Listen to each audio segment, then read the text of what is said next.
est utile dans de nombreux cas. Décoration, découpe minutieuse, mesure de distance ou encore transport d'informations.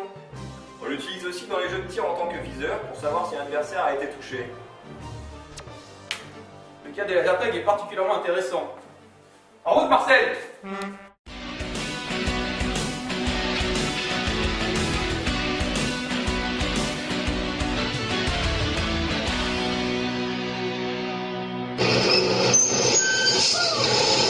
L'élément principal d'un laser tag est un faisceau laser sur lequel transitent des données.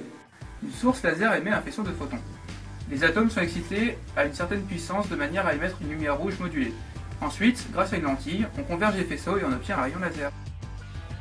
D'accord, Jamy. Mais comment une telle source de lumière peut-elle porter des informations? C'est simple la modulation. On fixe un intervalle de temps connu du pistolet et du plastron que l'on appelle trame. Pendant cette trame, on allume ou on éteint le laser très vite, donc invisible à l'œil nu. Cela correspond à un 0 et un 1 binaire. En définissant une suite de 0 et de 1, on définit un langage commun au pistolet et au plastron qu'on appelle protocole. Donc cette trame qui est bruitée, on la passe dans un filtre qui va sortir un signal propre. Et voilà, de cette manière, on peut savoir qui touche qui et à quel moment. D'accord, Jamy. Un spectateur m'a dit qu'il pouvait voir les scores en temps réel. Tu peux expliquer ça?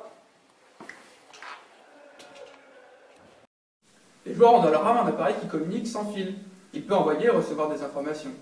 Les modules doivent envoyer leurs informations au serveur central. Le problème, c'est qu'ils peuvent communiquer jusqu'à une certaine distance. Au-delà, impossible de recevoir des données.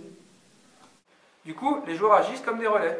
Les données passent d'un XB et d'un joueur de l'un à l'autre, vers sa destination finale, le serveur. Jamy, c'est quand même incroyable. Comment un serveur peut-il gérer toutes ces informations? Un joueur n'est pas un objet complexe. Or, un serveur est capable d'effectuer plusieurs millions d'opérations par seconde et stocker plusieurs milliards de données. Entrer un joueur dans une base de données nécessite seulement quelques opérations. Nous pouvons donc gérer de nombreux joueurs sans aucun souci. Alors Jamy, pour mieux comprendre le fonctionnement de notre projet, on va interviewer un gérant de salle. Alors, notre prototype utilise un microcontrôleur de chez Microchip pour gérer le rayon laser et la réception des autres rayons par des cellules photosensibles. Ensuite, l'équipement communique au serveur à l'aide d'un XB afin de lui fournir et de recevoir toutes les informations nécessaires au bon déroulement de la partie.